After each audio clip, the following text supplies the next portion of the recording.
Hello दोस्तों, स्वागत है आप सभी का हमारे चैनल के अंदर एक और कमाल की वीडियो में। आज की इस वीडियो में हम एक्सप्लेन करने वाले हैं साइंस फिक्शन मूवी, जिसमें नासा के वैज्ञानिकों को पता चलता है कि एक बहुत बड़ा कॉमेट पृथ्वी से टकराने वाला है और अगर वो पृथ्वी से टकरा जाता है तो पृथ्वी से लाइफ का नामो निशान मिटा देगा और अगले 18 दिनों में ये बहुत बड़ा उल्कापिंड पृथ्वी से टकराने वाला है। तो आखिर ये लोग इतने बड़े कॉमेट से कैसे बचे हैं, तो जानते हैं आज की स्टोरी में। तो कहानी की शुरुआत में हमें मीटियोर के शावर को दिखाया जाता है, जो कि एक एटलांटिस नाम की सैटेलाइट से टकरा जाते हैं और वो शटल पूरी तरीके से बर्बाद हो जाता है। अब उस मीटियोर के जलते हुए गोले पृथ्वी की ऑर्बिट के अंदर आ जाते हैं और वह गोले पृथ्वी पर आकर अलग अलग शहरों में गिरते हैं। जहां जहां जिन शहरों में वो गोले गिरते हैं वहां पर तबाही मच जाती है। जब नासा के साइंटिस्ट इस बारे में इन्वेस्टिगेट करते हैं तो उन्हें पता चलता है कि इन सभी छोटे एस्टेरॉयड को एक बहुत ही बड़े कॉमेट के हैं, जो कि टेक्सास शहर से भी ज्यादा बड़ा है और उसने ही इनकी दिशा पृथ्वी की तरफ की है और जल्द ही वो पृथ्वी से आकर टकराने वाला है। और इतने बड़े उल्कापिंड के पृथ्वी से टकराने पर पृथ्वी का पूरी तरीके से अंत हो जाएगा। और इस बात से पूरी वैज्ञानिक कमेटी परेशान हो जाती है, क्योंकि उन्हें किसी भी तरीके से उस उल्कापिंड को रोकना होगा। और उस उल्कापिंड यानी कि उस कॉमेट के बारे में प्रेसिडेंट को भी बताया जाता है और यह बात तय होती है कि इस कॉमेट को स्पेस में ही ब्लास्ट करना होगा, लेकिन उस कॉमेट के बाहर से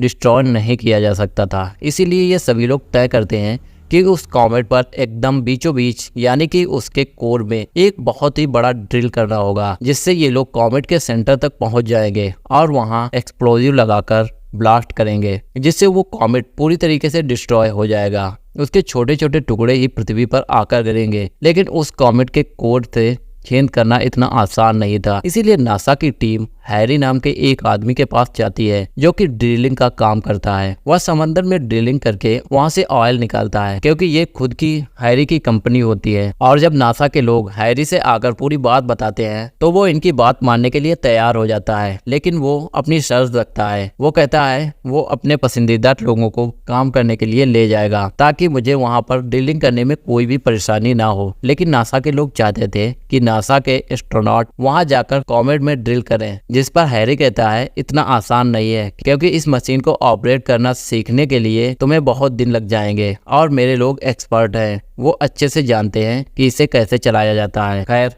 अब नासा के चीफ को हैरी की बात समझ आ जाती है और वो उन्हें परमिशन दे देते हैं कि अब हैरी अपनी ही टीम के साथ स्पेस में ड्रिल करने के लिए जाएगा। लेकिन सबसे पहले इन्हें साइकोलॉजिकल मेडिकल टेस्ट होते हैं, जिसमें कई लोग फेल भी हो जाते हैं। लेकिन अब नासा के पास दूसरा कोई भी रास्ता नहीं था उन्हें भेजने के अलावा, इसीलिए इन सबको अप्रूवल मिल जाता है। यह सब जाने से पहले गवर्नमेंट से अपनी अलग शर्तें भी रखते हैं, जो कि काफी अजीब होती है, लेकिन फिर भी इन शर्तों को मान लिया जाता है। अब 12 दिन की ट्रेनिंग के बाद हैरी अपनी पूरी टीम के साथ स्पेस में जाने के लिए तैयार हो जाता है। वहीं दूसरी तरफ हमें संघाई शहर का सीन दिखाया जाता है, जहां पर मीटियोर के कुछ टुकड़े गिरते हैं, जिससे पूरी तरीके से शहर तबाह हो जाता है। अब पूरी दुनिया को समझ आ चुका था कि पृथ्वी की तरफ कोई ना कोई बहुत ही बड़ा खतरा आ रहा है। इसीलिए आप सब डर जाते हैं और सभी लोगों को पता लग जाता है कि नासा एक टीम स्पेस में भेज रहा है। वो समझते हैं कि पृथ्वी पर जो भी खतरा आने वाला है उसे निपटने के लिए नासा इस टीम को स्पेस में भेज रहा है। अब क्योंकि पूरी दुनिया को बचाने के लिए जा रहे हैं, इसीलिए पूरी दुनिया की नजर हैरी और उसकी टीम पर होती है। और अब वो दिन भी आ जाता है जब हैरी अपनी टीम के साथ स्पेस में जाने वाला था। इनके स्पेस में जाने के लिए 2 स्पेस शटल तैयार किए जाते हैं, जिसमें से एक का नाम फ्रीडम और दूसरे का नाम इंडिपेंडेंस होता है। फ्रीडम शिप में ड्रिलिंग मशीन होती है, जिसका नाम आर्मागेडोन है, जो कि हैरी और उसकी टीम ने खुद ही डिजाइन की है। जबकि इंडिपेंडेंस में होता है न्यूक्लियर बॉम्ब, जिससे उस कॉमेट में ब्लास्ट किया जा सके। दोनों स्पेसशिप अंतरिक्ष की ओर पहुंच जाते हैं। सबसे पहले अंतरिक्ष में एक स्पेस स्टेशन होता है, जो कि रशियंस का होता है। यह अपने स्पेसशिप को उस स्टेशन के साथ डोप करते हैं, यानी कि जोड़ देते हैं। दरअसल इन्हें अपने आगे सफर के लिए फ्यूल की जरूरत होती है, इसीलिए इन्होंने यहाँ पर स्पेस स्टेशन के साथ डोप किया होता है। और अब ये लोग स्पेस स्टेशन में अपना स्पेसशिप फ्यूल भरना शुरू कर देते हैं। यहाँ पर हैरी के साथ एजे भी होता है और हैरी एजे को बताता है कि जब यह 200 से पार हो जाए तो इसे बंद कर देना। और कुछ ही देर बाद फ्यूल 200 से ज्यादा हो जाता है। अब जैसे ही एजे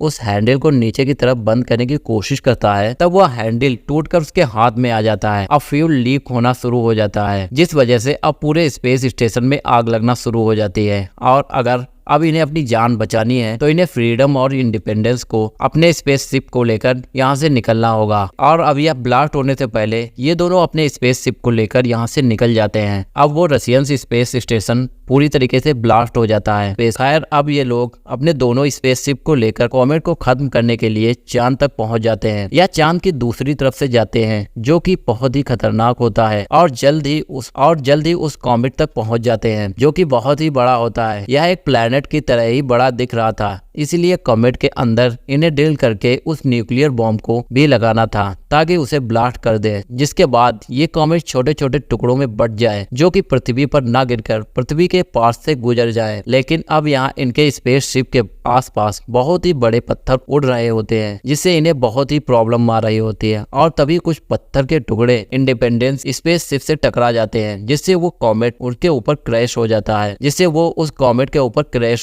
जिसमें पायलट के साथ साथ और भी कई सारे लोग मारे जाते हैं। एजे भी इसी स्पेसशिप में होता है और जब उसे होश आता है तो वो देखता है कि कुछ साथी मारे गए हैं, जिस वजह से वो पूरी तरीके से टूट जाता है। लेकिन अभी भी उसके कुछ साथी जिंदा थे, जिन्हें वो अपने साथ लेकर अपने स्पेसशिप से बाहर निकलता है। और इन्हीं के पास ड्रिल मशीन भी होती है जिसका नाम आर्मागेडोन है। ये इस ड्रिल मशीन को अपने साथ लेकर कॉमेट के सरफेस पे आते हैं जहाँ पर इन्हें ड्रिल करनी थी। इसके बाद इन्हें उसकी कोर में न्यूक्लियर को फिट करना था। अब एजे अपनी ड्रिलिंग मशीन को स्टार्ट करके अपने बाकी साथियों को ढूंढने के लिए निकल जाता है। वहीं दूसरी तरफ हैरी को दिखाया जाता है जो कि अपनी टीम के साथ सेफली लैंड कर जाता है, लेकिन इनकी लैंडिंग पोजीशन यहाँ से 50 किमी दूर होती है और अब इन्हें यहाँ ड्रिल करनी होगी। लेकिन यहाँ पर जो सरफेस होता है वह बहुत ही ज्यादा हार्ड होता है, लेकिन अब इनके पास कोई दूसरा रास्ता भी नहीं था, इसीलिए हैरी अपनी टीम के साथ मिलकर यहीं पर ड्रिल करना स्टार्ट कर देता है। लेकिन सरफेस इतनी ज्यादा हार्ड होती है कि इनकी एक ड्रिल भी टूट जाती है और अब इनके पास टाइम बहुत ही कम था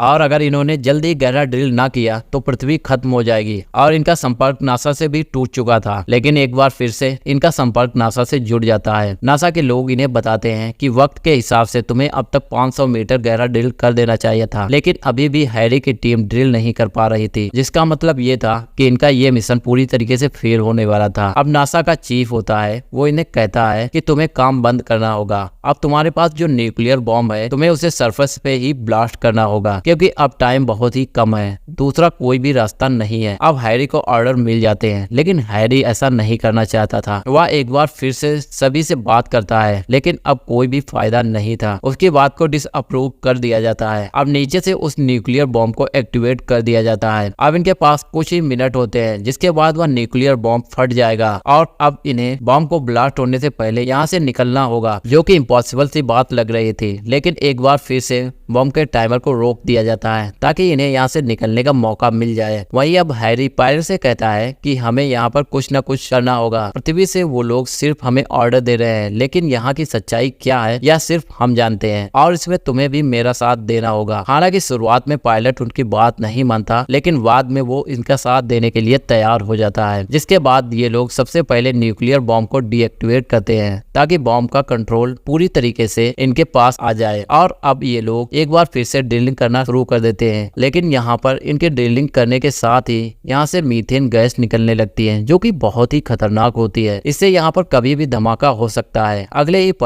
पल ऐसा होता है कि एक जोर का धमाका होता है, जिससे इनकी ड्रिल मशीन, जो कि ड्रिलिंग मशीन को ऑपरेट कर रहा होता है, ये दोनों के दोनों ही खत्म हो जाते हैं और अब इनके पास दूसरा कोई भी रास्ता नहीं है, इसीलिए जिससे यह ड्रिल कर सके। और अब यह सब होने के बाद इसका साफ साफ मतलब यह होता है कि इनका मिशन फेल हो चुका है। जब पृथ्वी पर लोगों को यह पता चलता है, वो लोग सब दहशत में आ जाते हैं और नीचे लोगों को समझ आ जाता है कि जल्द ही धरती खत्म होने वाली है, उसके साथ साथ हम सभी लोग भी खत्म होने वाले हैं। इसीलिए लोग अपने अपने बंकर्स में छिपना शुरू कर देते हैं ताकि वो अपनी जान बचा सके। और अगले ही पल दिखाया जाता है कि कॉमेट का एक बहुत ही बड़ा हिस्सा पेरिस शहर के ऊपर गिरता है, जो कि पूरे शहर को मिट्टी में मिला देता है। यह एक इशारा होता है कि जल्द ही बहुत बड़ा कॉमेट पृथ्वी से टकरा जाएगा और धरती पूरी तरीके से खत्म हो जाएगी। वहीं दूसरी तरफ हमें एजे को दिखाया जाता है, जो कि अपने लोगों के साथ हैरी और दूसरे लोगों को ढूंढ रहा होता है। उसके पास ड्रिलिंग की मशीन भी होती है, लेकिन अब इनका रास्ता खत्म हो जाता है। ये लोग अब आगे नहीं बढ़ सकते,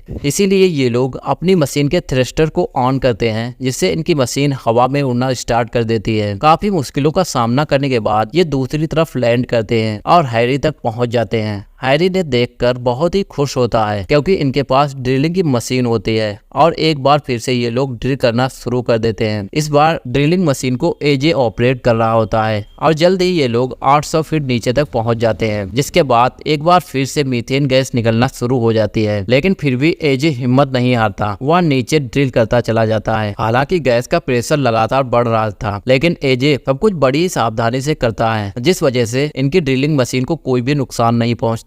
लेकिन प्रेशर लगातार बढ़ने की वजह से इनके न्यूक्लियर बॉम्ब का ट्रिगर टूट जाता है, जिसका मतलब यह था कि अब अगर इन्हें बॉम्ब को ब्लास्ट करना है, किसी को यहीं पर रहकर बॉम्ब को एक्टिवेट करना होगा, नहीं तो यह बॉम्ब कभी भी ब्लास्ट नहीं होगा। इसके बाद ये सब अपने स्पेसशिप के अंदर आ जाते हैं और यहाँ पर एक गेम खेलते हैं, जिसका भी नंबर आएगा उसे यहीं रहकर बॉम्ब को एक्टिवेट करना होगा। और नाम एजे का आता है, यानी कि एजे की जान जाने वाली है। वो अपने आप को सेक्रीफाइस करके इस पूरी जगह को ब्लास्ट कर देगा। अब हैरी एजे के न्यूक्लियर बॉम्ब के चेंबर में ले जाता है, लेकिन इससे पहले कि एजे उसके अंदर जाता, हैरी खुद उसके अंदर जाकर अंदर से दरवाजे को बंद कर देता है। वो एजे से कहता है, तुम मेरे बेटे जैसे हो और साथ ही मेरी बेटी तुमसे प्यार करती है। वह अपनी आगे की जिंदगी तुम्हारे साथ बिताना चाहती है, तो तुम वापस जाओ और उसका ख्याल रखना। हैरी अपनी बेटी को भी कॉल करता है और उससे आखिरी गुड बाय कहता है, जिससे जितने भी लोग इस कॉमेट पे मौजूद होते हैं वो फ्रीडम स्पेसशिप में बैठकर यहाँ से निकल जाते हैं। और जब वो लोग एक सही दूरी पर पहुंच जाते हैं तो हैरी उस बॉम्ब को लेकर कोर के कॉमेट में जाकर एक्टिवेट कर देता है और अगले ही पल एक बहुत बड़ा ब्लास्ट होता है, जिससे वो बड़ा सा कॉमेट 2 हिस्सों में बट जाता है और पृथ्वी पर ना गिरकर उसके छोटे छोटे टुकड़े पृथ्वी के आसपास से गुजर जाते हैं, जिससे पृथ्वी पूरी तरीके से सुरक्षित रह जाती है और वो बच जाती है। हैरी ने अपनी कुर्बानी को देकर पूरी मानवता जात को बचा लिया था, वरना आज इस कॉमेट से पूरी धरती खत्म हो जाती। अब इसी के साथ यह बेहतरीन फिल्म यहीं पर खत्म हो जाती है। दोस्तों, उम्मीद करता हूँ कि आपको ये वीडियो पसंद आई होगी। अगर वीडियो अच्छी लगी हो तो वीडियो को लाइक और कमेंट करके जरूर बताएं। अगर चैनल पर पहली बार आए हैं तो चैनल को सब्सक्राइब करें। चैनल पर ऐसे ही वीडियो आपके लिए लाता रहता हूँ। तो मैं मिलता हूँ आपको अगली वीडियो में, तब तक के लिए टेक